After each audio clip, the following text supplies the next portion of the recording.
Hare Krishna welcome to my channel. तो आज आम जाना क्यों 10टी लक्षण गोटे पिला ता माँ पाखु शिखी थाए।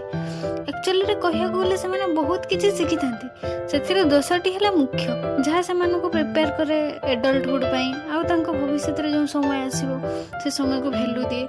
तो आसतु जाना कौन से 10टी लक्षण। नंबर 1 रेस्पेक्ट सम्मान केमती क्या दि जाए। पिला ता माँ व्यवहार को देखिए केमती क्या सम्मान दि जाए से शिखी थाए। जदि माँ समस्त को भल व्यवहार देखब पिला ताको देखिए सेमती कर आसूची एम्पाथी।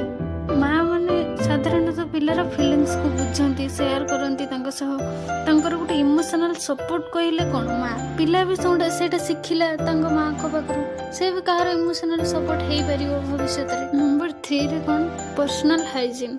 माँ मैंने छोट बड़ो ये अभ्यास स्टार्ट कर दिखती जमीका दांत घषा हाथ धोवा जोटा ओवरऑल हेल्थ को सपोर्ट करे। फॉर ऑर्गेनाइजेशन माँ निज पिला को केमिति रूम परिष्कार रखा स्कूल रे वर्क मैनेजमेंट करवा टाइम टेबल प्लान करवा ये शिक्षा सब देता है। 5 रे कुकिंग एंड न्यूट्रिशन रोषेर स्किल पिला माने माँ ठू ही शिखी था। 6 फाइनेंशियल रेस्पॉन्सिबिलिटी आर्थिक दायित्व माने संचयर भैल्यू कौन मनी केमिति मैनेज करियो। देन कम्युनिकेशन स्किल पिलार समस्त सहित योगायोग केमिति डेभलप हेबो निजको केमिति एक्सप्रेस करिया हेबो समस्या को केमिति समाधान करा जिवो केयरफुली किछि सुनिबा को हेबो। देन स्थिरता माँ मैंने सब बेले निजर उदाहरण दे शिखाती केमिति खराब सिचुएशन थिले केमिति एडजस्ट करी। देन एनवायरमेंटल अवेयरनेस पिला माने प्रायतः एनवायरमेंट रो वैल्यू कौन माँ को देखिकी शिखती माँ केमिति गछ लगाती कौटी कचरा पकाउछंती एई सब।